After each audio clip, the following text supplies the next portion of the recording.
Okay. Hi, everybody. It's nice to see you. Welcome to our learning session called Becoming Increasingly Intentional. I am Heather Hennessy. I am one of the subject matter experts here at Teaching Strategies, and I've been asked to spend about 45 minutes here with you today talking about our small group time. And then I will stay on. It's actually the same Zoom link. So I will just stay right here after we're done with this learning that you all can stay and ask any questions. And if I don't have the answers to the questions, I promise I will find them and get back to you. So what we're going to do here, the first thing I want to do is I just want to show you our learning outcomes for the day. So the first thing we're going to do is we're going to create a space to build collective efficacy. And if you get an opportunity to work with me any more in the future, collective efficacy is a big deal for me. Collective efficacy is that understanding and that ability that we believe we can.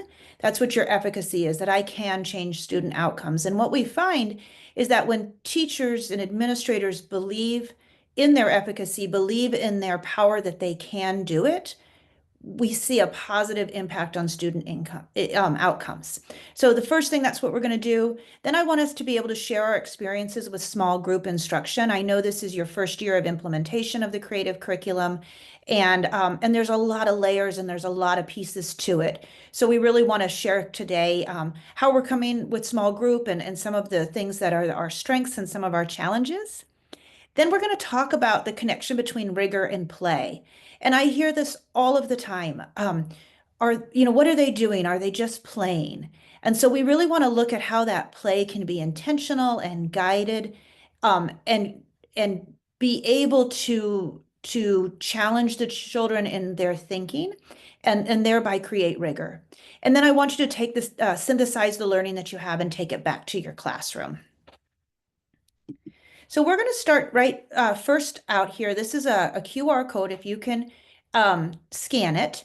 And it's just asking very quickly one question. How do you feel about your small group time?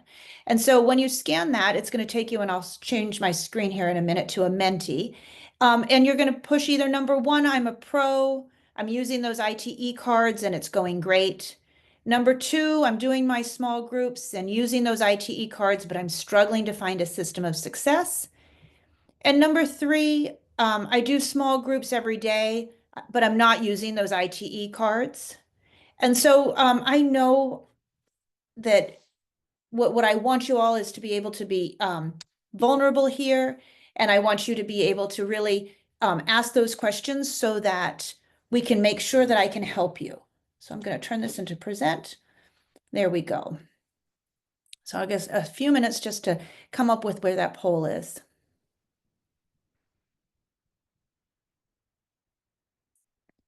And then I didn't read the last one, which says, I wish I could get children to small group, but I struggle with behavior. And so if that's what's going on in your classroom, please let us know.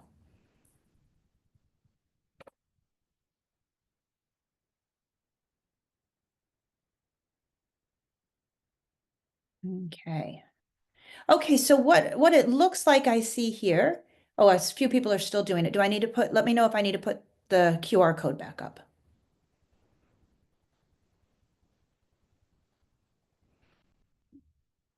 All right.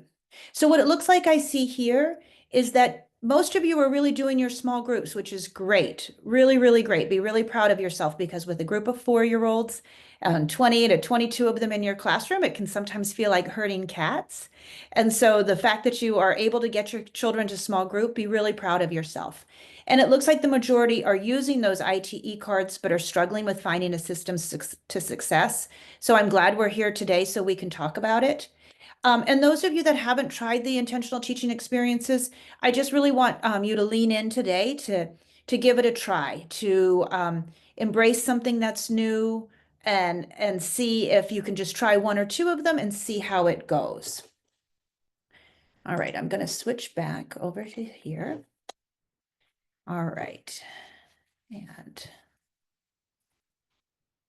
so those ITE cards are experiences that are guided and they are aligned to our students' social, emotional, and language and literacy and mathematics. All right, but they're also a whole lot more than that. And so we're going to dig in a little bit here and look more at what these ITE cards are. So this is a picture of an ITE card, and I want us to make sure that we understand all of the different components to those cards, right? So you'll see that in this one here, SE 15, so social emotional 15, um, it's about helping children learn to make choices. All right. And so we know that that's an important skill that children need to have. And and so I want you to just look here and see, make sure we're all understanding all of the different components of it. So within the ITE card, there's guidance for setting up your classroom. So in that part that says what to do, you'll find the guidance for what materials do you need, how are you going to get it set up.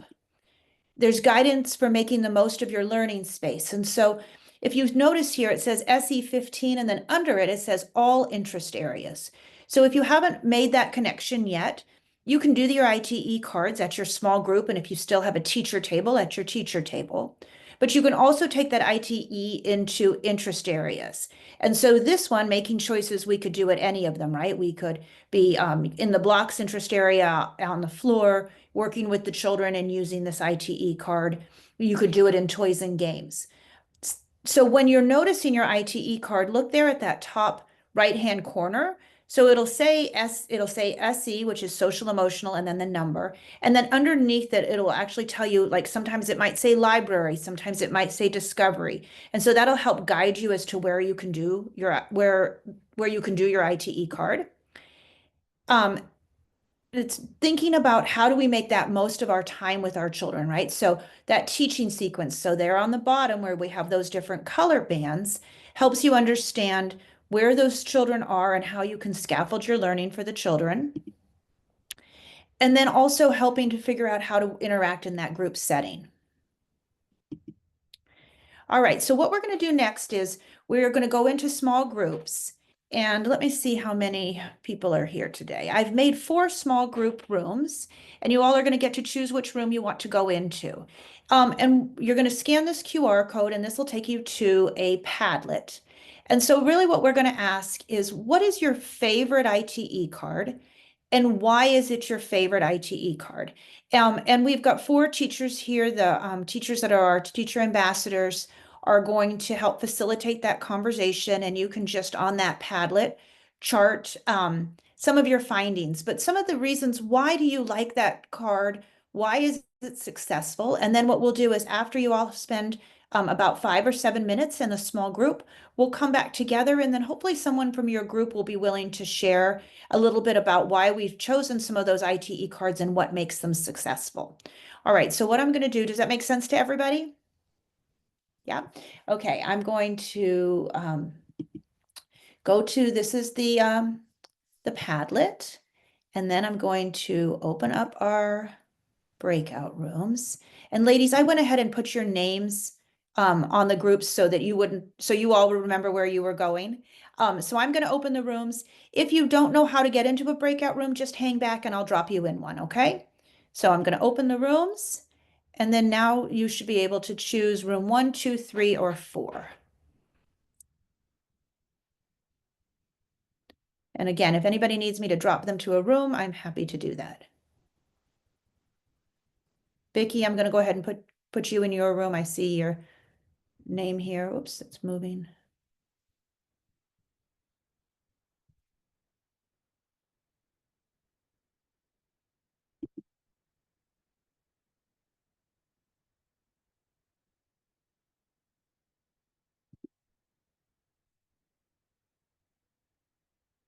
Does anybody need me to put them in a group?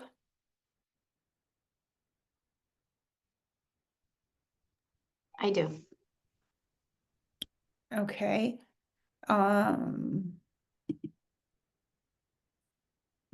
There you go. I'm Rebecca, not would you sure like me which to room you wanted me to join. did I accidentally call you Marie in this?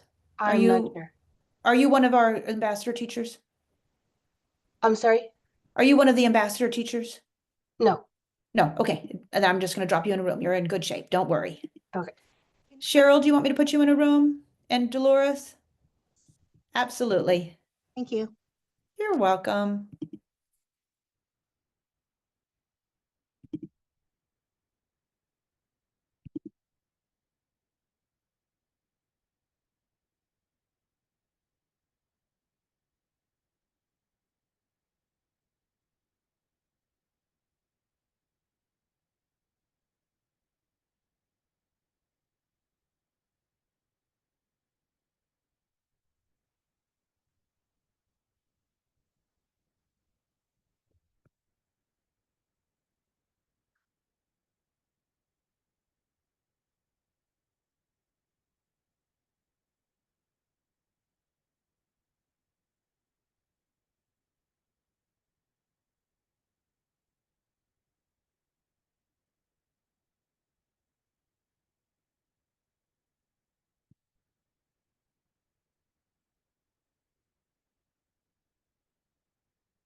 Hi there. Welcome back.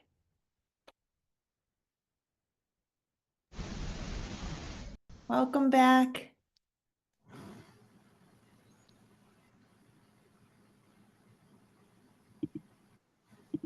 All right. Looks like I think we have everybody back. Um, all right. So just before we move on, I hope you all were able to have a good conversation about some of the ITEs that you like. And is anybody willing to share from their group, what was the something that made the ITE successful?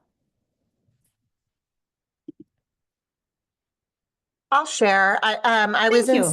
I was in Sam's group, Okay. and we were talking. We all had very different ones. Mine is the graphing one, and then we had somebody talk about describe a surprise and rhyming riddles. But there was an underlying theme that having that opportunity for small groups is building confidence with those like English language learners, and then all of us were able with these small group lessons to extend it out to whole class. So like, for instance, with the graphing, understanding a graph, understanding looking at data. And now that we work on that in small group, every day we have our question of the day and we've turned that into a graph and they run it. And so vocabulary's increased. It's just their confidence has been building. I have one little girl that really struggles academically, and now her hand is up every day. She's a part of it. But I think having that ITE and that small group first is really helped with confidence. I love that. And thank you for sharing. And you're exactly right. Like building vocabulary, building confidence on the side of those ITEs, there's always a little piece about how to differentiate for your English language learners. And then what I hear you talking about is data analysis in a classroom of 4 and 5-year-olds, right? And so when we teach them, and we believe that they can do it, we see that they can. And then the other thing that I want to point out that I love how you've taken your questions of the day and figured out how to make them accessible in your classroom, and by turning them into graphs. And so we talk with teachers a lot about that. Like, is there a way that you can just turn that into a simple yes or no question? Or is it a way that you can turn it into 2 columns with some pictures of which one do you like better? And so it's perfectly okay to adjust that question of the day to work in your classroom. So just know that. Thank you for sharing that. Is there one other group that wants to share something that you saw that was a common theme. And so this common theme was teaching at small group has been able to then expand it to the large group. I can go. So Thank Christy, I'm you. going to put you under the bus. But we both kind of agreed. We kind of looked at the things that we're doing, and I noticed that nothing is specific, but when the kids are able to move and get physical with the activity, whether it be a dance with rhyming songs or making up their own and following directions or being outside with an outdoor card, they just really seem to enjoy it. And it is flexible enough to where if you don't have the materials specifically for that activity, you can kind of figure out what you have. But I noticed like in the morning or the night before, I do need to kind of look at those cards specifically to make sure that, it can work in our day. Oh, thank you, Jamie, for sharing that. So a couple of things that I heard you say is that if you the movement, right? So you've set me up perfectly because the next thing we're going to talk about is what does rigor look like in play? But you're exactly right. Rigor for a 4 and 5-year-old is not a worksheet. It's not sitting at their desk, right? It's moving, it's using manipulatives, it's being hands-on. So you're exactly right about that. And then I love that you also said that you have to look at those ITE cards in advance. And I come from just coming from Fort Worth ISD, and a big word that we were using was internalization. And so it's like looking at those lesson plans, and then how are you internalizing it to meet the needs of the students in your classroom, and then also the materials that you have, right? So if you don't have something that it's recommending, do you have something similar that you can substitute? But we know in teaching, right, that there's a preparation that's required, and so just sitting down and reading it for the first time with the children in front of you is really challenging. All right, thank you so much. So Jamie set us right up for this next question. And so what we're going to talk about next is rigor. So I want you just give me a thumbs up if you've heard the term academic rigor. All right, everybody has heard that. And then I want you to give me a thumbs up if you've heard the term developmentally appropriate practice.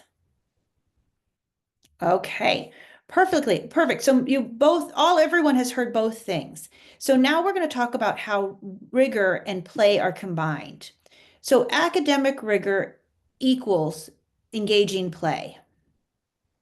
And again, I said it a minute ago, but we want to make sure that they're playing, but it's not that, oh, they're just playing. They're not just out there. Yes, there's opportunities for them to have free play, but we also want to make sure that we're providing them with what we call guided play. So guided play is this balance of free play and choice, but with a focus on learning goals.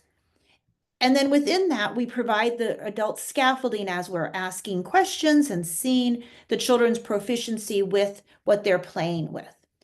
Research indicates that guided play is an important instructional strategy that supports social emotional development and also development of important skills like language and math. And we know in the state of California that your TK programs, your transitional kindergarten programs, are supposed to be play-based. So guided play is play that combines the elements of both academic rigor and developmentally appropriate practice. And just like Jamie said, when you see that the children have something that they are engaged with, not only do they like it more, they'll learn more and their behavior will be better. So children are more motivated to explore and learn within those academic standards when it's in play because it is more meaningful to them and more authentic. So play that's rigorous requires intentionality. And so within the creative curriculum, our ITE cards offer you that opportunity to combine the guided play and the rigor. So what we're going to do here is we're going to watch a video, and usually when you're in the classroom, you're the observer of what the children are doing. For this, what we're going to do is I'm going to have you be the observer of a teacher doing a small group, And then we're going to go back into those small groups and we're going to talk about what we saw. Okay. So let's see, let me go to the next slide here. So what we're going to do is we're going to look at how this teacher is using authentic materials and hands-on learning in order to meet the goals. All right, so this is a picture that's taken of a real teacher's classroom, and she's using ITE LL23, which is called Playing with Environmental Print. So just as we look at this photo, what can we tell? Anybody want to unmute quickly and what do you see already happening in this photo?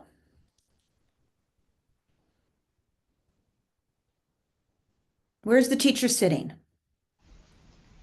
She's on the floor with the kids. Yeah. She's on the floor with the kids, and can you see it looks like she's in the interest areas? Yeah. And the kids Excellent. are What else? engaged. And the kids look engaged. Absolutely. What else do you see about the environment? There's the environmental print with pictures and a Environmental print with shopping pictures. cart. So they're probably going to be doing some role playing, maybe. Oh, I love that. So we see the shopping cart. So probably some role play. I see some money. If you can look closely, you can see there's some pretend money in her hand. And so I agree. I think we're going to be seeing some role playing.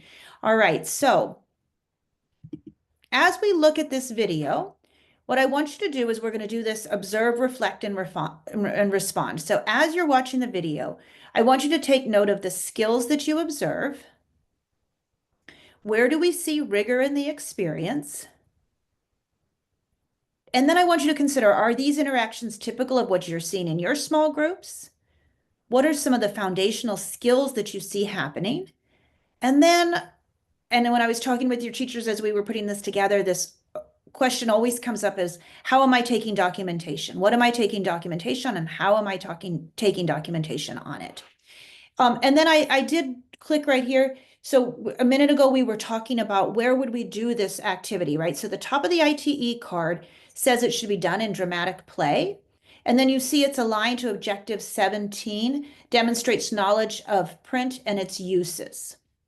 Okay, so let's see, all right, now, I'm hoping I've got the sounds right on this, so I'm gonna get it started, and then I just need you to give me a thumbs up if you hear it, and if you don't, we'll go from there. You can hear it? Okay. We're gonna practice going shopping today. Have you ever bought groceries and put your groceries, the things that you're gonna buy in a grocery cart? Yeah. After you've loaded up all your groceries, you put them in these sacks, right? So what you're gonna do, look here. You know how we sometimes play with this and put them in our grocery carts? I want you to go shopping. I'm gonna give Vivian some money in a sack. I'm gonna give Keon some money in a sack. You can pick any two things off the wall and put them in your sack. And then we have to come pay for them. Sometimes we pick things that we want, and sometimes we have to get the things we need. When you're ready, come get in line for your groceries. Holly said her daughter liked popsicles, so she got some popsicles. Do you have money to pay, Holly? Oh, Holly got me some money to pay, so I'm gonna open my register. So I'm looking at my cart, and I see some letters on here. It starts with what letter? P. Yeah, it starts with a P. Do you want to write anything down for your grocery list? Sometimes I write things down so I don't forget. What are you going to write? B-U-T-T, and then what are you going to do? What? B-U-T-T-E-R. Yeah, which was, you wrote sausage biscuit. So when you go shopping with Mom, what can you do? You can help her make the list, and you know how to read the words. I think an experience like this is a lot more impactful for a 4-year-old because, again, they're seeing that real life environmental print that they see every day at their home or in their lunch or in their pantry. and they're seeing it in our classroom and making those connections with letters and sounds and counting and all All right, I'm going to stop it right there because I'm looking at my time and I see we're already at 12:30. So just a reminder of what we were looking at as we were watching that video. We were thinking of what skills did you observe? Where did we see some rigor? Are they typical of what you see in your classroom? What foundational skills? Now, ladies, my breakout room facilitators, we're at 12:30. Should we go into a small group and then come back and be able to do our other video, or do you think we ought to stay right here in the whole group and just popcorn out these answers? Stay? That's what I was thinking too. Okay, Vicki, thank you. Okay, perfect. So we're going to stay right here in this small group, in our whole group. And so as we were thinking about that experience, and please, everybody, you guys have been so good about sharing and unmuting. Right now, like somebody, let's just popcorn out or put in the chat. That would be fine too. What skills did you observe? Writing, Writing, Counting, counting, your identification, letter identification. Did anybody see turn taking? Sequence. Sequence, wonderful. All right, now, anybody can tell us where was rigor in that experience? How did that play experience show rigor through the guided interactions?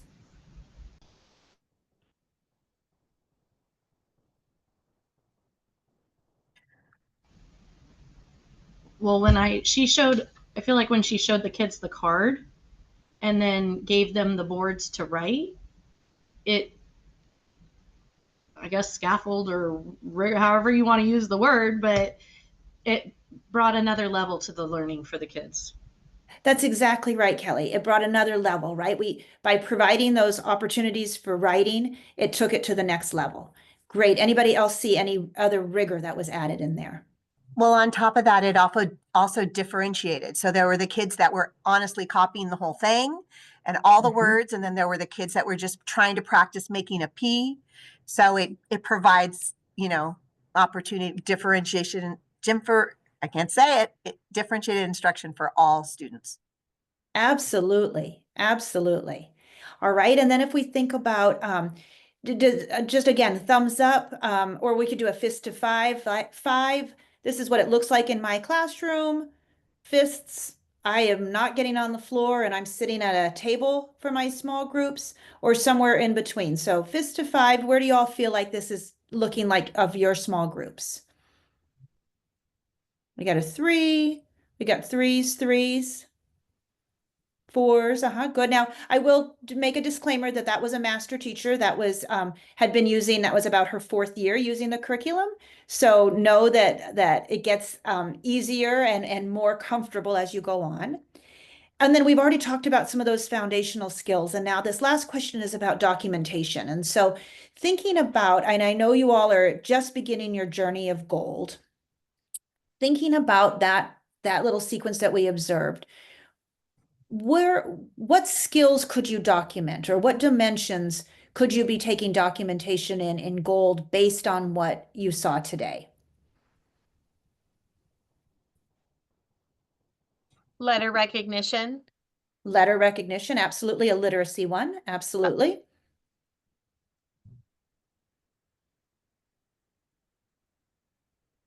Small motor. Fine motor, absolutely, as they were holding the pencil and manipulating the cards and the money, absolutely. What else? Number sense.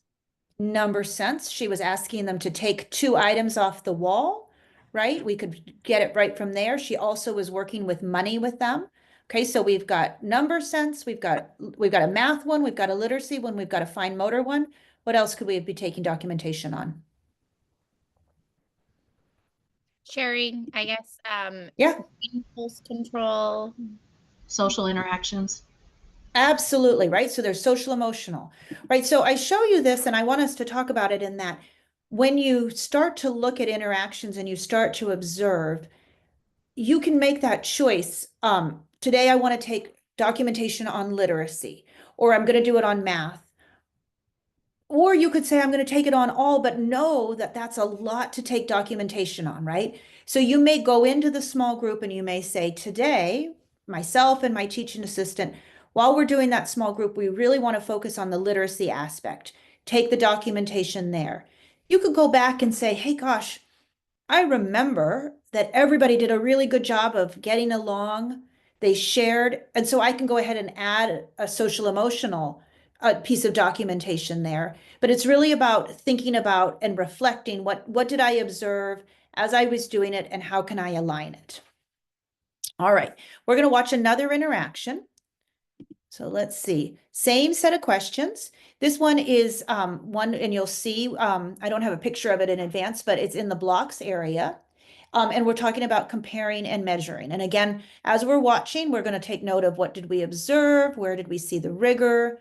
Are those interactions typical of your classroom? How could you take documentation?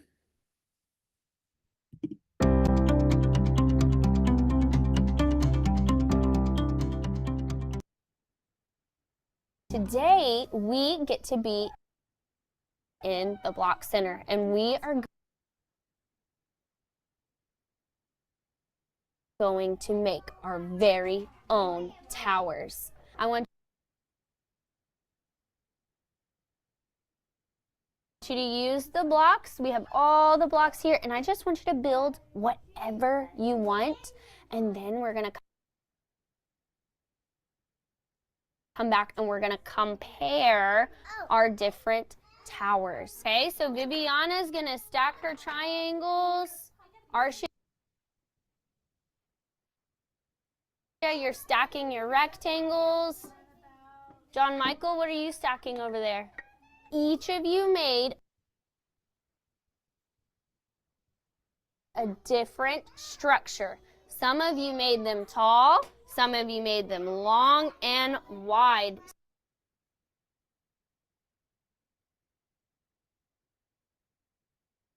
I don't know where the volume went there. Hang on.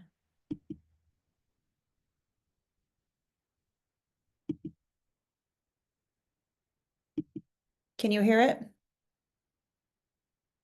No, I know.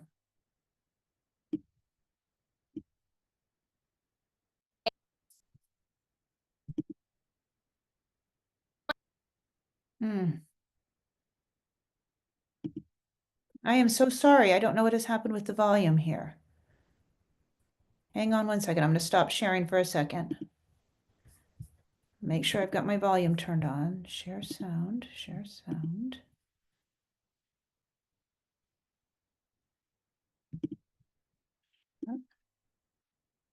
Let's try again, fingers crossed. This number right here is 23. Put it at the end. Oh, what number did yours get to? 5. Okay, so Viviana's was 23 and Arshia's was 5. So which one is shorter? Arshia's, good job. Now let's measure tallest. What number did we get to, Viviana? Look. 7. 7, good job. Let's look at the very top of your tower. What number does it touch? 11. 10, 11, 12. You had the tallest tower. Did you know you can use anything to measure? It doesn't have to be a measuring tape. So if you don't have a measuring tape at home, you can just use some string. Good job. All right, I want you to keep your string, okay? Ready? There we go. Good job, Viviana. I did it. Which one is the longest? John Michael. John Michael, the middle one. So Right, I don't know. I'm so sorry that that video was skipping there, but I think we got a good picture of it. So we're going to do again, we're going to stay here in the whole group and we're going to just think about this. So if we could popcorn out, what skills did we observe? Comparing quantities, lengths, number Yeah. sense, and quantities. Quantities, measurement, number sense, all of that. Thank you, Christine. What else did we see? I saw like identifying a number, not just understanding more or less, but having to read a larger number than just so. Right. So she did use those words more and less, but then she also referred specifically to the number. So when we think about rigor, let's think about how did we see rigor in this experience? They were able to build their own blocks. They had a voice and choice in that.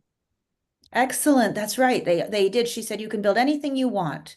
And did you hear her modeling too, right, and affirming? I see you're using triangles, and John Michael, you're using the rectangles. Wonderful. Where else did we see rigor?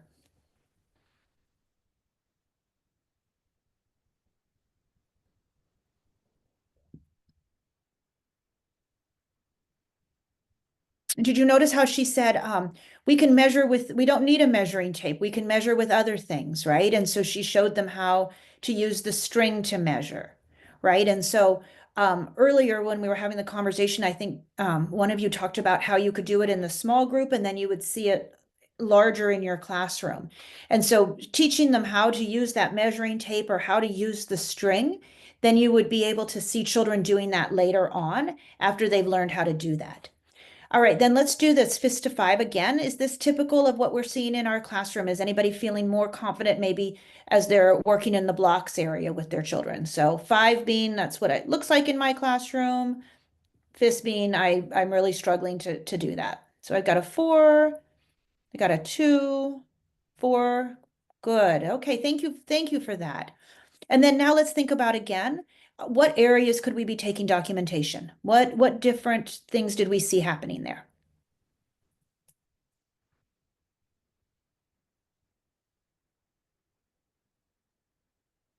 I not only would I be documenting their number sense and all the things that were said before, but also perseverance, building that tower and working through and not having a whole lot of guidance. It's pretty open-ended, and that's a really big skill, taking risks. Perfect. So that's a social emotional, absolutely. And I didn't see anybody knocking it over, right? But had we seen somebody knock over another friend's tower, that could have been an opportunity to do some social emotional intervention and some documentation. Then we also talked about the counting, and then earlier we talked about the fine motor, right? Are they able to stack? We could take documentation on the language. Were they able to use those terms longer and shorter and more and less? Wonderful. So those are the two examples that I wanted to show you today. And then I want to talk about sort of our big takeaways, and I'm really proud of ourselves. It's at 12:41, so we've just got a couple of more minutes, and then like I said, I'm going to stick around. So our big takeaway, number one, the time we have with our children is limited, right? So spend it wisely. So like we talked earlier, like you might need to look at those ITE cards before you get into your group. You might need to share it with your teaching assistant so he or she knows what we're doing in the classroom and how to use it with those children. I just said that. Become familiar with the information that are in those cards. Thinking about, what am I going to do? Where am I going to do it? Who's going to be with me? The nice thing about when you're using that gold is it will group your children as you're adding documentation. And so it'll help you figure out how to group your children for your small groups. Thinking about how do we extend the learning from the small group into choice time. And so what I've really tried to make a practice when I work with teachers is to do it in the small group. And if it says it should be done in the blocks, the next week, take that ITE card and put it in your blocks area. Now it's there and it's a guide for the adults in your room on how they can interact and scaffold with the children. So after you teach it in that small group, go ahead and think about how can I use it in that choice area. Thinking again about how are we coming down to their level, that they learn best when it makes sense to them and when it's an authentic activity. And then finally, I hope you all are embracing joy. Joy is to me the essential ingredient in a successful classroom. And it's the ingredient that I see that's missing when a class is struggling. So how can you sort of let a lot of the other things go and say, you know what, this is joyful. These children are small. This is their first learning experience. How can I bring joy to the classroom? All right, and then this is that I dropped it in the chat. This is QR code will take you to that Google form that you can put any of your questions on. And then I'm gonna if you see it's in the chat too, I'll go ahead and drop it one more time. So if you have any questions, you can put it there.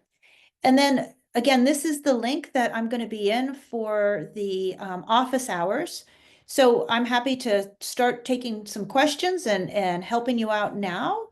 Or if you needed to go run and grab a drink of water or go to the bathroom or you don't have any questions, then thank you so much for joining me today. And I hope you have a wonderful rest of your day. But if anybody has any questions, go ahead and fire away. Thank you very you. much. Thank you. You're welcome. You're welcome. Thank you.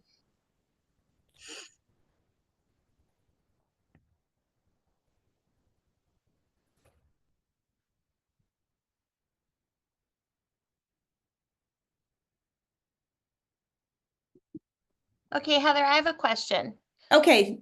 All right, Vicki, I'm going to I try to feel help. like I'm doing a great job using the math, the literacy, and the outdoor. I Okay. have not touched a single social emotional card. Not to say that I'm Okay. not doing it in my classroom, because I kind of Yep. we have a school thing that we do, but I'm finding if I'm not reading it in my like little plan for the Mm-hmm. day, I'm having a hard time even remembering that it's like even there. Are those cards referenced anywhere in the manuals? They are referenced in the manuals. So you mean the ITE cards The that are ITE cards for the social for the emotional. social emotional. And so you're not seeing them populate in your lesson plans, is what you're saying? I have not, but Uh-huh. that could just Because, also be on uh-huh. me too. No, I don't think that's on you. That's because um the two small group experiences that populate are for literacy and math focused, Yep. right? So what you can do, you can change out what you're doing for your small group. And so you could go and pick one that is social emotional Okay. and change it out. So do you want me to go into Smart Teach and show you how to do that? Sure, that'd be great. Thank you. Okay, so if we go into Smart Teach, just give it a second here. My share, oh, I'm not, okay, let me get in there and then I'll share my screen.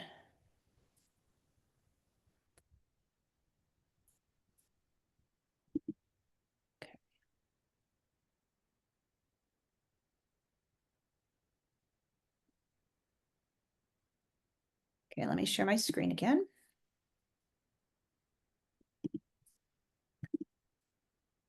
Okay, so what unit of study are you all in right now? We're either doing camera or light. Either It was a cam. choice for those two. Oh, okay. All right, so I'm going to go ahead and add a teaching guide, and I'll put in light. Okay. So you're 100% right. What populates is a focused literacy lesson and a focused mathematics lesson, right? What you can do is if you're looking for something that let's just say we're having a hard time with our children taking turns, you can go into your library. Oh. Okay, so the library's here on the top. Give it a second while it's loading. And go to your intentional teaching experiences. And then here's where all of the social emotional okay. ones are. Okay, and tell me if I'm recording this still, so this will all be on the recording. Okay. You can go in here, and then this little eyeglass right down here, you can put in any keyword that you're looking for. Okay. So if we're looking for, let's just say sharing, I type it in, and then it'll populate all of the ITE cards that have to do with sharing. So here's Okay. SE11, here's SE18. So there's two opportunities there. Okay. So that would be one way that you could find it. And again, you can put in anything you want in here. You could do the same thing if you went into your literacy. Let's see, say you're looking for something around rhyming. You can go type in here in the search bar rhyming. Okay. And then anything that's rhyming related would come up. So so the scope and sequence of those ITE cards in there that are recommended, you don't have to stay with those. Okay. You could change them. The other place that you might be able to find some if you didn't want to change out your small group is in your Mighty Minutes. So again, you can change out your Mighty Minutes, but if you go to your Mighty Minute cards and you go into your library and you go into your Mighty Minutes, same thing Oh, here, you the can same. search Okay. and see if there's anything in sharing. So then you can find a Mighty Minute right here that is aligned to that objective. And Okay. that might be another way, like one of the things that we That's talked, super cute. that I've seen teachers do before is if I have a child that needs maybe some tier 2 or tier 3 social emotional work, then I might pull a Mighty Minute, and rather than doing it in the whole group, might just do that Mighty Minute in a time when the child is already regulated so that we can practice. So we have one, I think there's sharing, I think there's one about, let me think, what was it? Feelings. See, so if you put in feelings, then we can say, here's one about blowing away dandelions. So this is teaching them how to take a deep breath.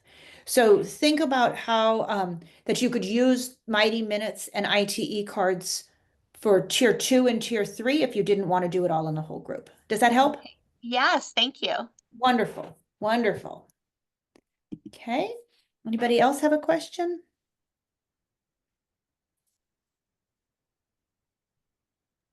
Is there a way to populate that on our daily lessons? Like, let's say I want to have one of those target lessons just as a quick reminder when I'm doing my lesson plannings instead of going and finding this.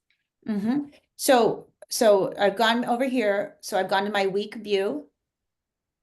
And you can say here, you could add a time of the day where you could then choose, let's just say we want to do it every day of the week. And next. And we're going to call it a custom time of the day, or you could add a Mighty Minute. But if we set a custom time of the day, and we're going to call this breathing, maybe. And then you can then in here add a resource. And then here we come up with all of our ITE cards, or you can filter them here as well by objective and dimension. So if we're looking for social emotional, and let's do something about regulating emotions, I love it. then we can apply it. And then it'll say, here's our calm down place. So let's just say I want to add that. I've selected all of the days and I'm going to add it to my plan. Great. Okay, do you want me to do that slower for anybody? No, that was perfect. I loved it. Okay, so yeah, so you can add anything, you can add it any days that you want. You can switch it out so that if you have this focus language and literacy, but it's not what you want, we can change it and you can add a different one in there. Whoops, I've got a little lag there. Okay, Okay. Thank you. you're welcome.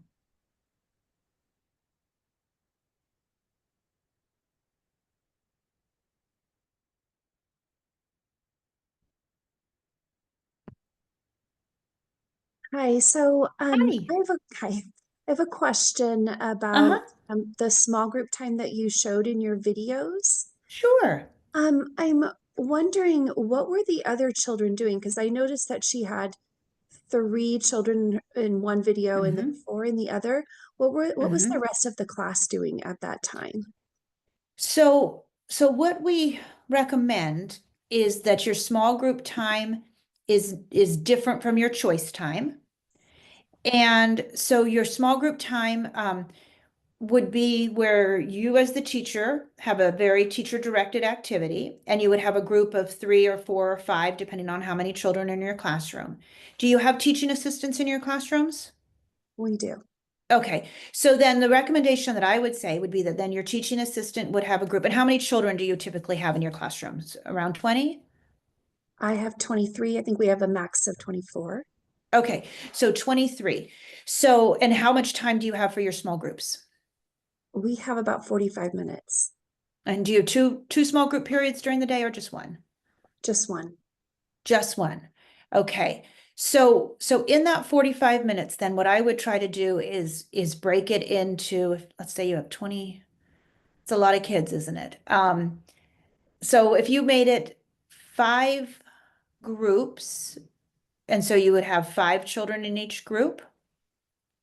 I'm just talking through this so we can make adjustments if we need to. But you would be at a group with 5 children, and your teaching assistant would be with 5 children. And then the other groups would be doing independent activities. And what we try to recommend is that it's not that they're making free choice, that, then they're not moving all around the classroom, but that you would have assigned some kind of an activity. So the very simplest would be journaling. So let's say that you all had read a book that day, or gone on a nature walk, or there was a whole group conversation, about fireworks, because you're in the light unit of study and everybody talked about fireworks. So those other children that are independent could be journaling in their journal, and your small group time would last, like roughly 10 minutes. And then 2 groups could be working on ITE cards with you and your teaching assistant. The other ones are independent, and then you can ring a bell, and then they can switch. The other thing that I've helped teachers do just in getting the system set up is have a small group working on like a floor puzzle. So maybe you have one group is journaling and one group is on a floor puzzle, or 2 groups are journaling. Floor puzzle is really nice because it gets them using their fine motor. They are sharing. If it has some literacy or some math in it, then they are also working on those literacy and math skills. The challenge is always finding something that the children can do independently, right? That tends to be the hardest thing. So often I've seen teachers put like some table toys out. So maybe a group could be using Unifix cubes and pulling a card and stacking to match that number. That's harder to do independently. So I think that, again, it depends on the group. Does that help you? It does help. I wonder, is there a list anywhere in our curriculum that gives some ideas for what we could do with the students? Some ideas for independent work. That would be a wonderful thing. I don't think that there is one in the curriculum, but I'm happy to work and come up with one, and I can send you all a list of independent suggestions. Thank you. That would be helpful. Absolutely. You can also reach out. I mean, Marie and I are happy to share any ideas too that we do, because I do it exactly how Heather described it. I have 5 rotations. For sure, 2 learning experiences. If I have a parent volunteer, I'll throw in an outdoor one. And then I have 2 independent activities that their kids are doing. And I just got some great ideas from you, Heather, for some other good. things that I hadn't thought to do. But that's exactly, and I'm doing 5 10-minute rotations in the morning. Do you want to share out some of the other things that you have them do independently? Because Yeah, that this is week always we the did sand trays, and they had to practice either just like writing their name, maybe writing numbers.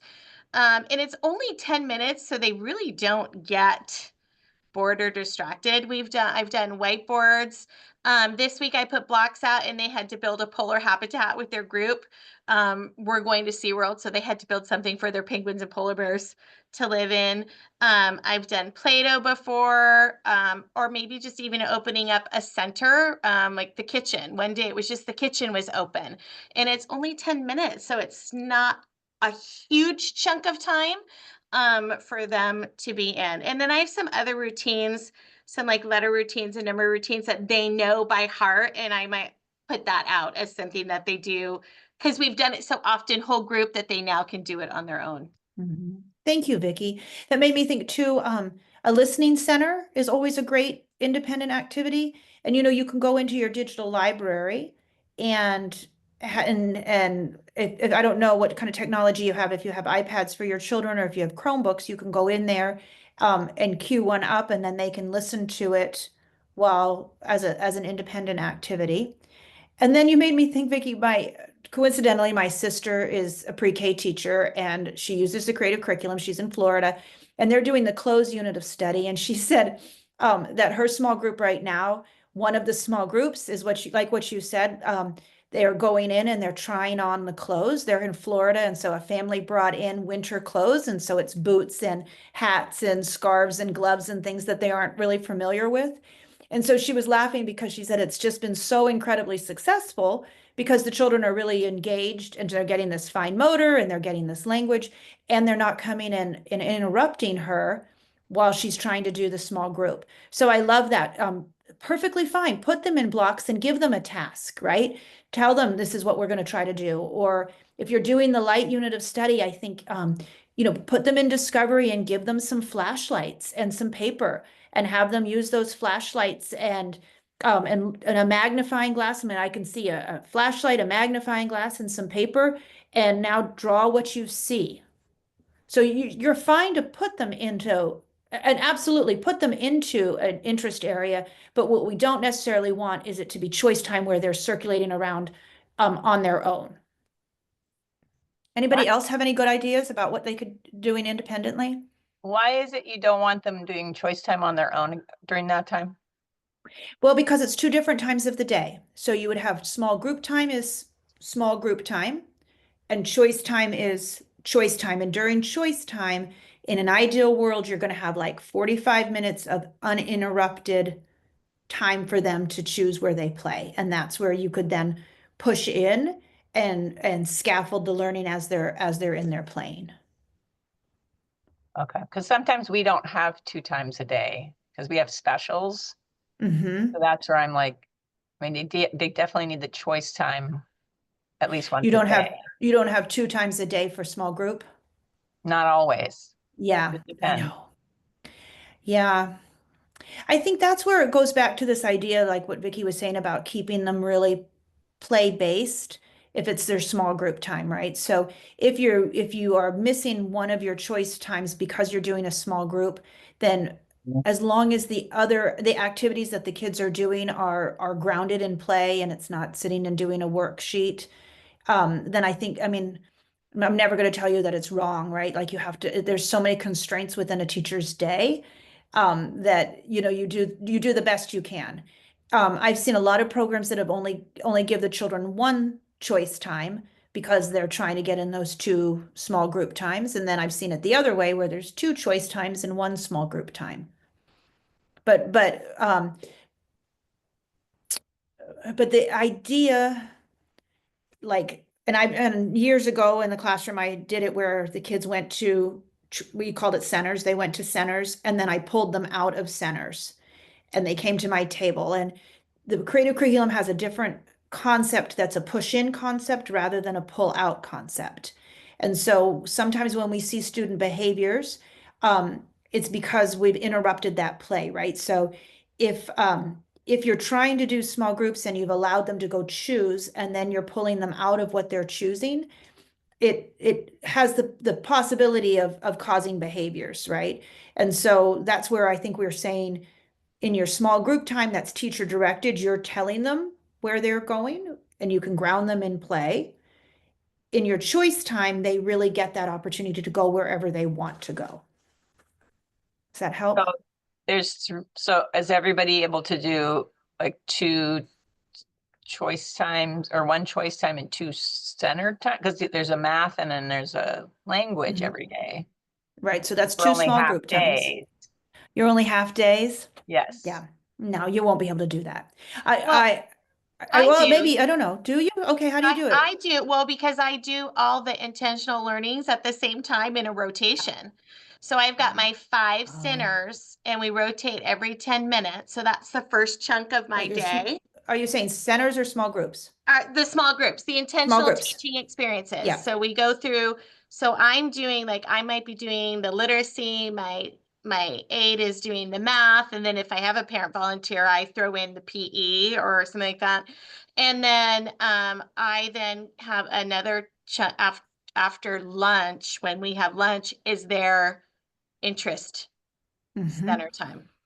And Absolutely. And it might not always be the same amount of time just because I have pull out like library and PE, but they're always getting those 2 chunks. I think you're exactly right. If you have the opportunity to have a teaching assistant in your classroom, then you could be doing literacy recommended one and the teaching assistant could do the math or vice versa. I think that's a really, really good solution.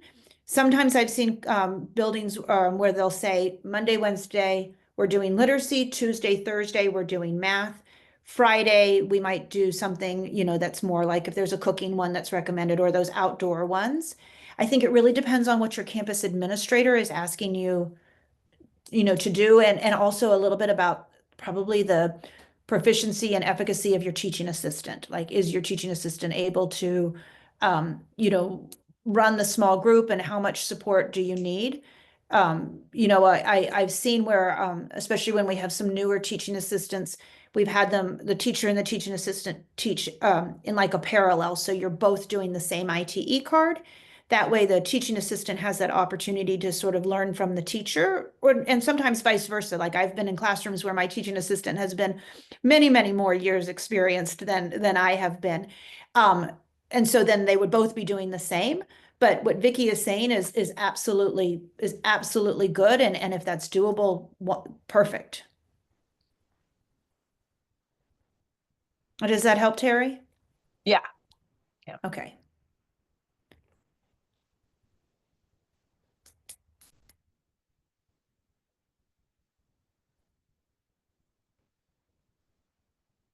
Anybody else have any good ideas about what they can be doing during their independent time? I have like a Oh, go sorry, for go it. ahead, Marie. I So was we just start the day. Oh, we Go start the for day it. with fine motor tabs we do a soft start. And so they're all independent pretty much on those fine motor. So it's also a centered rotation choice that they can do if they wish, because it's pretty independent that they can, so it's one other choice we do. I think you're right. Fine motor stuff is really a good independent activity. We used to take Play-Doh and put little beads in it, and then I put them in a baggie. And so the goal was, with their little pincher fingers, to pull out all of the beads out of the Play-Doh. It keeps them occupied. It has them using their hands, and it's a good fine motor. The other thing that's a great independent activity is again building fine motor. If you take construction paper, different colors, and you cut it into like 1-inch long strips, and then have them tear the paper, and then give them a glue stick, and then they can create with all of those different color pieces. And so that, especially for our little friends that aren't holding the pencil the right way or still aren't ready for scissors, you can graduate that into giving them scissors, and then all they're doing is snip, snip, snipping. But I used to always have lots of different colors of construction paper, 1-inch strips accessible for them. And then, you might give them a little sample of how you've taken those colors and created a rainbow or a flower or something, just to give them a guide for what they were working on.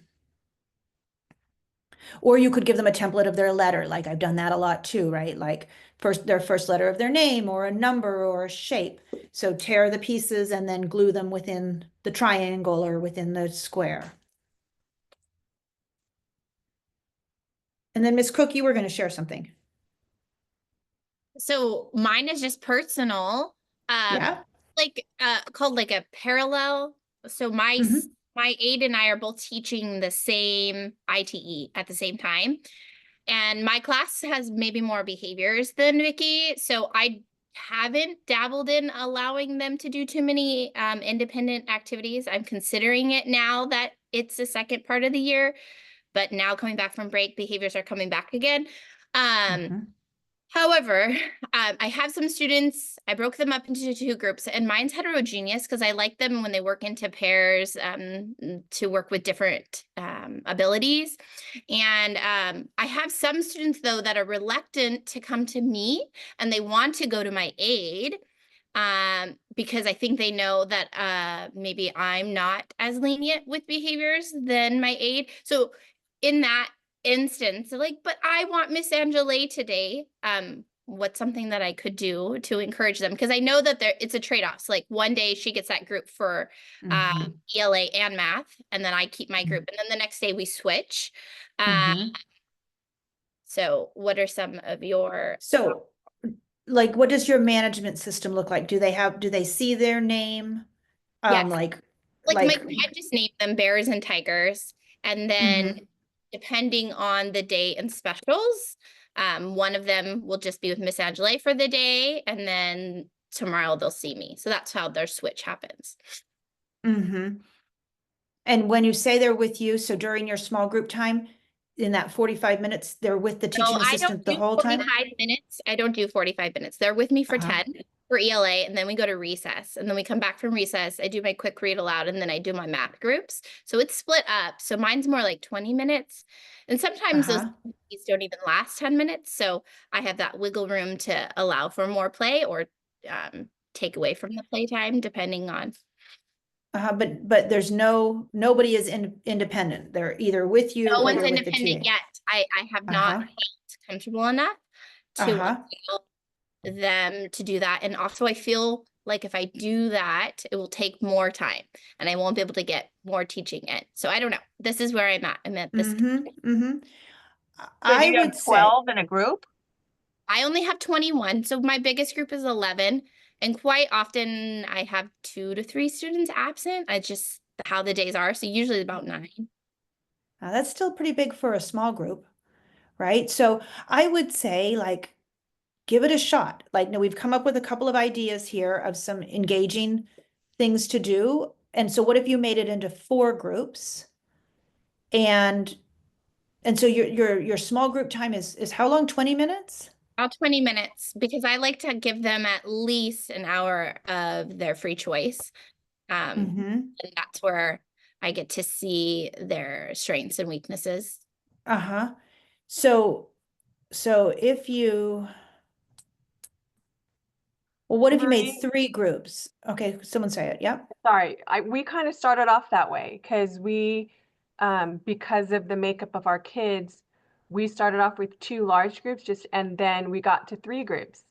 And Mm. when we came back from the break, that January miracle that happens where they kind of figure out school, now we're up to 5 groups so that You did like a slow progression. yeah, and we slowly kind of figure out the groups and who's going to work well together. And, maybe some days are ability groups, just because we know these 4 kids need to know the number 7 for some reason. They do not know the number 7 or number 8.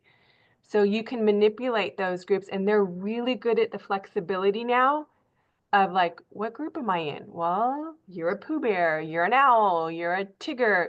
And then look, now they're so much better at being flexible and being independent, but it did not happen right away. Okay. And we're finding that just give yourself the grace to like, hey, I need to change this. And you guys are going to be good with it because we believe in you. You can figure it out. So I don't know, but that's what we've been I learning. agree with that. I agree with that, Jamie, right? Like, I think if we, when you set the expectation that we believe in you and you can do it, I think children can. So what if you went from 2 groups to 3 and maybe you extended your small group time, to 22 minutes. So each group was like 6 minutes and you gave yourself a 1-minute rotation. One thing that I've worked with children with behavior is like making sure that that small group rotation is posted in advance so that they're already coming in and seeing, okay, today I'm going to be with Miss Cook, and then I'm going to be with Miss Hennessy, and then I'm going to be independent. And I'm so old that like we didn't even really use like the Promethean board. I used to have like a chart with Velcro, and every day we would move everybody's, name around, right?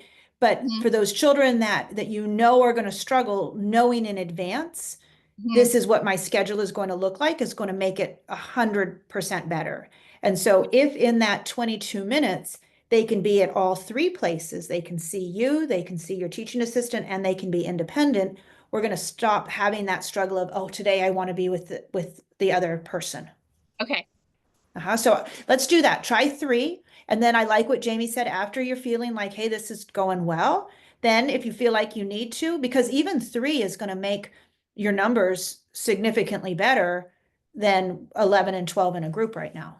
Yeah, well, I mean, so I've gone from the whole teaching model where I was the main lesson, and then so going to 2 has already been a change for my like methodology and what I've come from. So I think Yeah. going to 3, I can do it. I just Yep. have to relinquish my power.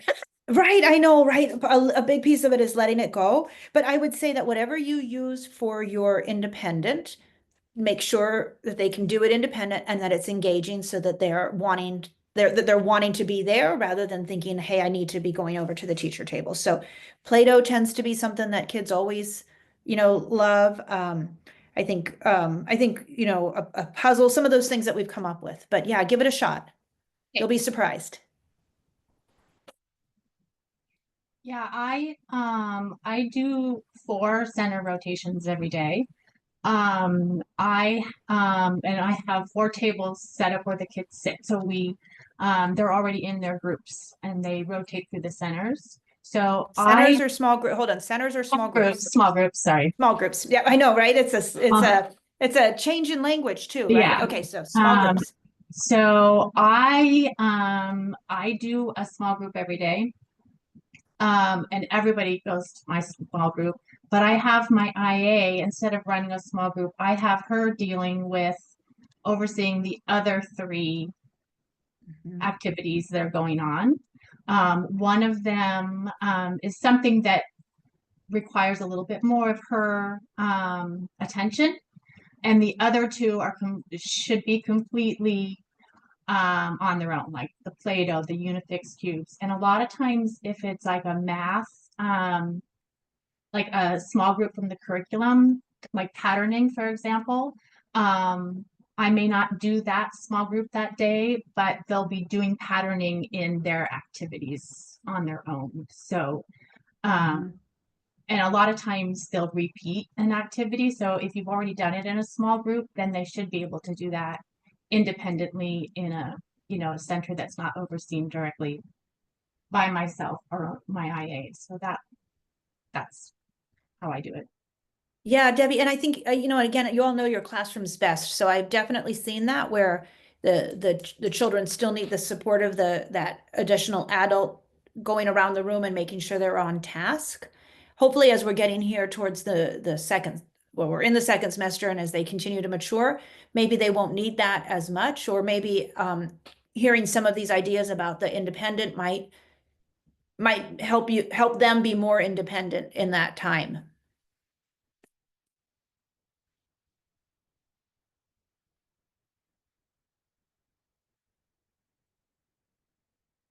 Any other questions? It's always good to hear other people ask questions. Yes, Jessica. Hello. So sorry to be off at my site. So we're just all trying to make do and not freeze solid. I had a question about gold. Okay. So my partner and I are struggling using gold. I'm struggling using it because my entire class still isn't uploaded to the assess portion of the intentional learning experience. Is so frustrating. So we're trying to input data instead rather in the, oh God, hang on. The freezing cold has shut off my brain. In the other place you can input data, and it's called Add documentation. No, is checkpoints? Is that it? Yes. Are the children showing up in your checkpoints, but not in Yes. your? Okay. Yes. Oh, So wait. we're putting stuff in there, but so for daily data collection, we're struggling. But so now we're gonna try just putting it in there just to have something. So let me ask you a question though, really quick, because I had the same issue. They show in my up last, in my in my teaching last, tab, but not in the assessing tab. okay. I'm the same way. And off, like, I have to dig deep into my brain, but there was an answer to it. So what we saw here, let me share. So this is my demo class, but what in my previous district, what happened was the child would be like grayed out here, so that when you went to assess, Yeah. they weren't there. Is that what's happening to you? Yes. Okay. I don't remember what the solution is, but I know that Barbara knows what the solution is because she, at the time, was my teaching strategies coach. So it was like something so simple that we had to do, and I'm going to find out what that is, and then Yes, that will make it so much easier. And I can't remember. I think it had something to do with children who enrolled late. These are my TKPs. These are my kids that aren't traditional TK students that would have been kindergarten students, but they're in my class instead. So they're Oh, so their flagged differently birthday. in our attendance, but they're still TKers and they're still on my roster and in my class. But so Okay. my question is, apart from that, Yep. the bigger one was, as we were working in checkpoints, we noticed that as we were trying to put data in the headers that show the color bands and the descriptors of what we're trying to put in, roll up when we scroll through the students. Is there any way to lock it in so when we're adding data in, we can tell what we're adding? Because it disappears after you do a few students, and there's the scrolling up and down is so clunky. It makes the job really time consuming and difficult. And I feel like my data is less reliable because I'm trying to remember and I'm trying to go faster and it's not really. Yeah. I don't know the answer to that, but I'm also wondering, have you tried adding documentation in the add documentation tab? Not yet, but I know how to do that. I was working on the checkpoints today. Okay. It I was just think, so immensely frustrating because we couldn't I smoothly think add data. that, And I we've think tried that it on adding, desktop. Oh, go ahead. well, I think that adding documentation in the add documentation is going to be a better place for you than in the checkpoints. But isn't that individual students as opposed to through bands? So it would be harder to compare apples to apples. Well, so let's see. Again, like, let's just say we are looking at managing feelings. Uh-huh. You go over here to add children. You can select the children. So I could select all the children and then go through here. So one of the things, like, I would say, like, what you could say to you and your teaching assistant is, today we're going to look at how everybody's managing their feelings. Like, let's look at arrival. How are they coming in the morning? And so, like, looking here, comfort self by seeking out a special object, is able to look at situation. So let's just say that when Bella comes in, she needs to always, she comes in upset and then she needs to go over and sit in the calm down area and then is okay. So you could go through and add her there, but Jonathan, Could he's you coming scroll in. down? I understand how to do this. Can you scroll down to Yep. see if the header stays up? You don't have Scroll. enough students to I test don't it. have enough students. I see. So this is going away. Yes. So I Oh. can't tell what I'm grading anymore unless I scroll up and down continuously for each student past the last one I can see on the main screen. It just feels Okay. like a design flaw and it makes it so much harder Yes. to be, and it's such a useful part of the program. We're dying to use it. It's just wildly convenient. Right, and you're right. Unfortunately, I don't have enough kids in my demo class to see that. Is And that that might be happening why you guys with don't know. every? I know. Is that happening with everyone? Yes. Yes. So once you get down here below your 12th or 15th child, you no longer see this up here. Mm-hmm. And from what I gather, it's on all, it's on desktop, it's on iPad. I don't know if it's in the daily learning activities or not, but I would imagine so. I imagine if it's in one place, it's like that at all the places. Let's see. And then when you're in the assess tab, not all the children are there. Uh-huh. But I seem to be an aberration. It sounds like most people have most, if not all of their kids. I don't know why I'm so special. I'm just a winner that way. Well, it has something to do with and like I said, we found a solution to it, and then it was like, how did we not know? Unfortunately, it's been enough time that I can't remember what it is, but I know I can find out. So Okay. I think we can figure that out for you. Great. When you're in, but unfortunately, that isn't still going to be able to get your documentation in all of your domains going through the ITEs. So you still are going to be having to go to the add documentation. Yeah. Interesting. Okay. Okay. But everybody seems to be having that problem, that the header stays and you can't see it when you're doing your children. I just checked and mine stays. Yours Oh, stays? Yeah. okay, here, hold on. Let me, you want to share your screen? Do you want to share your screen and show us? Are you brave enough? Sure. So I can scroll up and down and like this part is staying. That's what you're talking about, right? How is it locked? Why can't ours? I have no idea. I like that yours is locked to heaven. Yeah. Feelings. Huh. Okay, so I'm gonna write down, so Jessica's is not locked, but Samantha, yours is. So I I'm wonder using if one of Chrome. I don't know if that matters to I anyone. also use Chrome. Okay. And because I'll say, Jessica, I had not heard that issue before.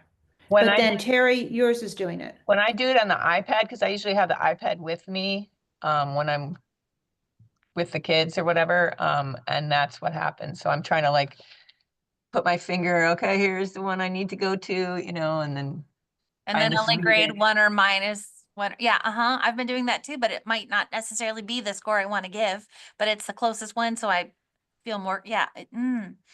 And you're using, when you're saying your iPad, you're not in the app, you're using this online version on the iPad, right?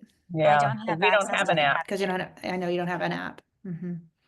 I think that's the problem. And Samantha, you were just showing us from your desktop, right? Not your iPad. So I think it's somehow the configuration of the way the system is talking to the iPad. Okay, I will ask, I promise I will ask the question, but yes, that does sound frustrating. Yeah, because when I do it on my computer at my desk, it does scroll without moving. Okay, so it's something with the interface of the web-based program on the iPad. Okay. I'm sorry about that. That doesn't make it any easier. Thank you. You're welcome. Does anybody do it on their laptop? The screen's too small. What do you mean by the screen's too small? It's a small screened laptop, so it's inconvenient to work on because you get so little in your view. Is it a Chromebook? No, it's the district provided one that we got during the COVID times, the dark COVID times. I'm used to a 2-monitor setup with like lovely large monitors, so if it's ever like, not my jam. Okay, because our teacher, my previous district, our teachers used their laptops. They did not have iPads, and we did not have access to the app, and so they used their iPad. And we had a lot of teachers who were able to, you know, when they went to the small group, take the iPad with them and you know, assess right in the moment. That was not the case with everyone. Some people printed out those on the spot documents and then used the paper and then went back and transferred it. But if you can be able to take your iPad, I mean, your laptop with you to the small group, then that would be the most time-saving way that you could assess straight from the ITE, for sure.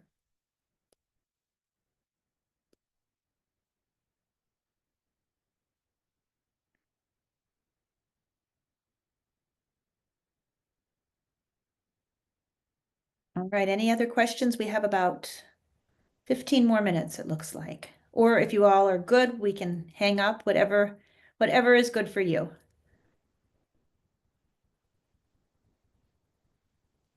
Is there anywhere in the curriculum that has like a list of suggested read alouds, like additional, or if you could switch anything out? I believe that the teaching guides give you a list of suggested read alouds.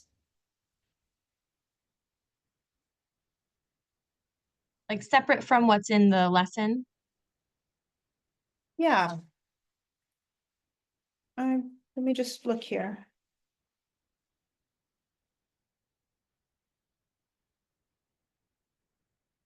Yeah, so if you go into your teaching guide and you go to the part that's called planning for the study, I'm looking here, I've got percussion in front of me, and I go to this page here that's planning for the study. There's a list over here of English and Spanish books that that could supplement your daily reading. So here in percussion, they've got A Girl Named Rosita, Neighborhood Walk, Change Sings. So they have a whole list of them there.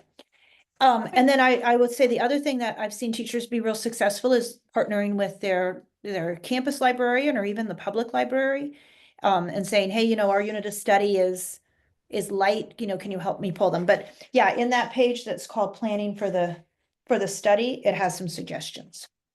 Thank you. You're welcome. And then you know about the digital library too, right? I have seen that one. Here, I'll show it to you again so you all can see it. So Are they gonna add books that are not in there yet to that? books that are not in there yet. In the digital books, some of them aren't in there yet. Oh. So all of these books here, when you say they're not in there, so you've tried to read them and they're not worked?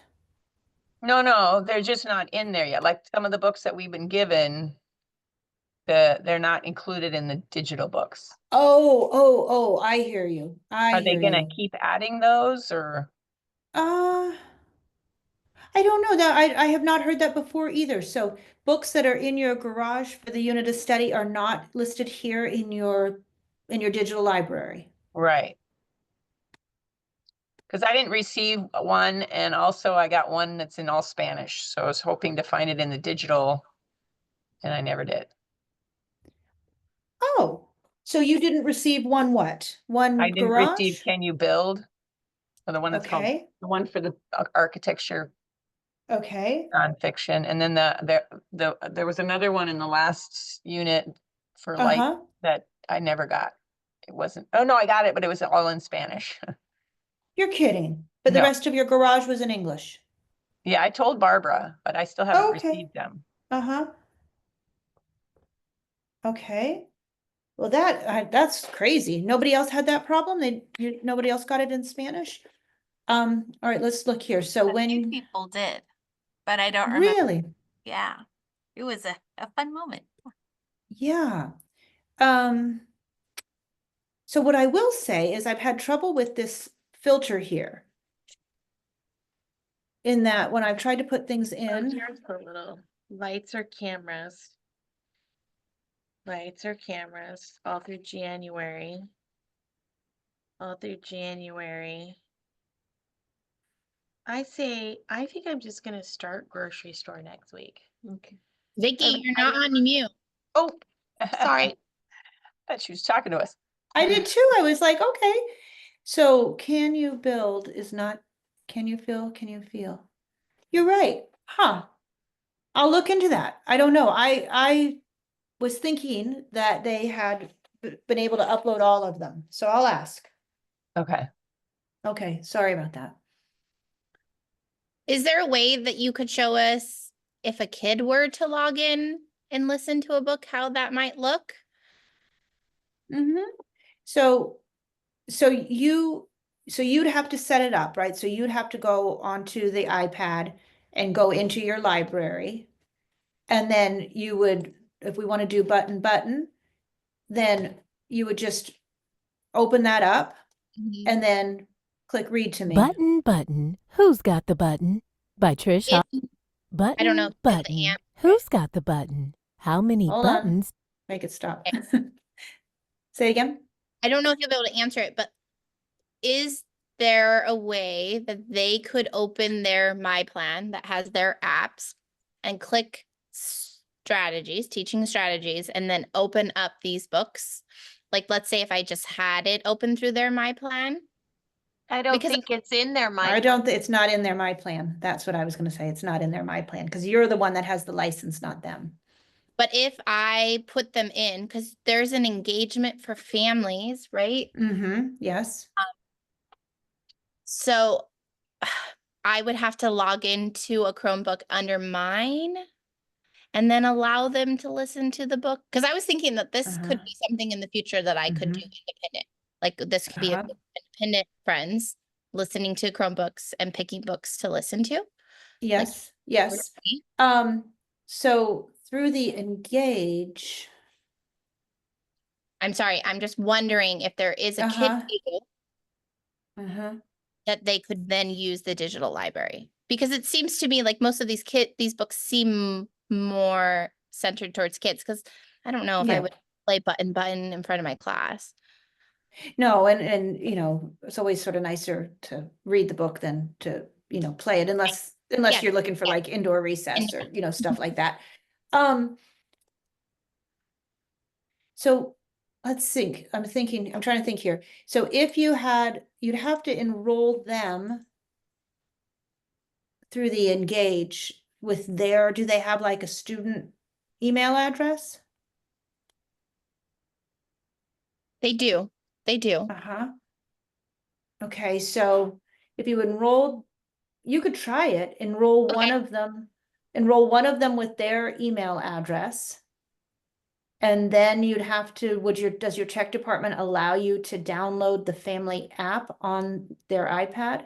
I'm sure I would just have to search it and then put it into their My Plan. Okay. So then if the family app was on there, then they would open that up and then yes, you could assign the books to them. Okay. Mm-hmm. Are you using the family app, the Engage family app yet for No, communication not with yet. families? I Not yet. have not even considered using it, but Yeah. I was thinking that Yeah. future No, I think you substitute. could do that. I think you could try it and then send me an email and let me know if it works. But I think if you put in one of their emails, you'd have to get so send it to the email, then you'd have to get the family app on their device, and then you would assign the books through the Engage to that email address. Okay. Uh-huh. I'll give it a try. Okay, good. Good. Would that work on iPads too? Yeah, it would be better on an iPad. It'd be easier, I think, on an iPad because then from their launch pad, they would go to the family app and then they had their little headset in and they could just click the button and go. Uh-huh. So I we think just that have to talk to the IT. question is going to be, right, whether your IT people will allow the family app on the iPad. Now, in my previous district, we did because the idea was that their devices were supposed to be able to go home with them. So since the devices were going home, then we could load that family app on there for them. But your IT person is going to have to help with that. Okay. Mm-hmm. I'm sorry. The session was supposed to go till half an hour after, and my team's meeting for lunch, so I'm gonna go ahead and say goodbye. Go. You do not, my understanding was this was optional. So Rebecca, thank you for hanging around. I hope you learned I'm something. sorry I wasn't. I am very sick. My principal actually has tried to get me to go home, but I at least wanted to listen in and see what was going on. So thank you. Good. Well, you're so welcome. I hope you learned something. All right. So yeah, everybody, it looks like we've got 10 more minutes. And again, I'm happy to stay here. I do think that you all are hopefully having similar issues. And so you're able to share, but I'm happy to stay for 10 more minutes if anybody has any more questions. Heather, I was just gonna say, I pulled out the curriculum guide.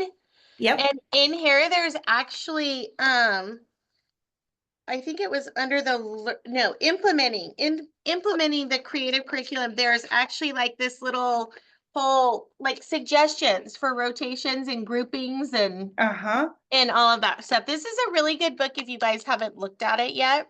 Gives you ideas for all the interest areas, how to set them up, what you should have, but it goes through parent engagement and everything. And anyway, if you're struggling for like ideas, it tells you how to plan for them, where it takes place, how do you group them, just to give some examples of what to do. And that's not a teaching guide, that's the curriculum guide. It's the curriculum guide. Yeah, and then let me also show you this too. Like if y'all don't know about the foundation volumes, this is so if you go here to your library and you go to your foundation volumes, these are just an incredible wealth of information. So just like Vicki said, volume 1, the foundation, this talks about how to set up your classroom, how to build a daily schedule. There's a wonderful couple pages that talk about if you see this behavior, this might be how your classroom is set up. And then interest areas volume 2 goes into deep detail about every interest area. So what to put in blocks, how to set it up, what to put in your toys and games, how to set it up.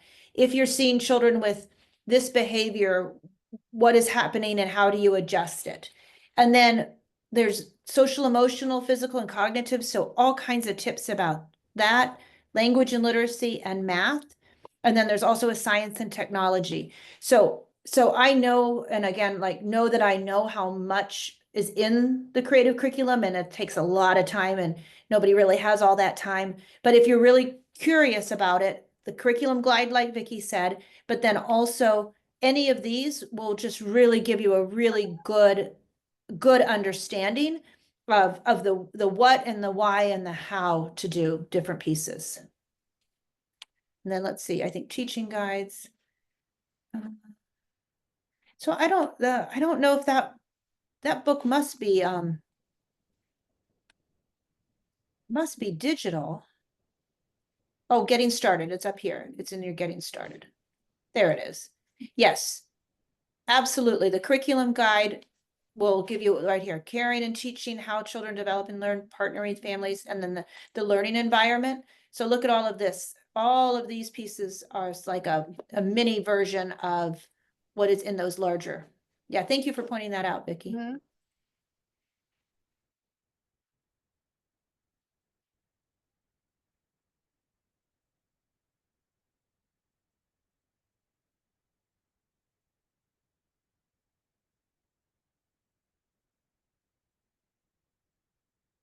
All right, any other questions?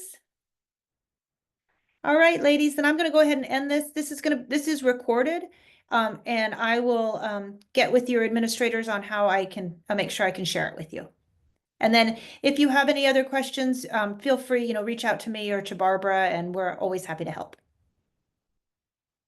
All right, thank you, everybody.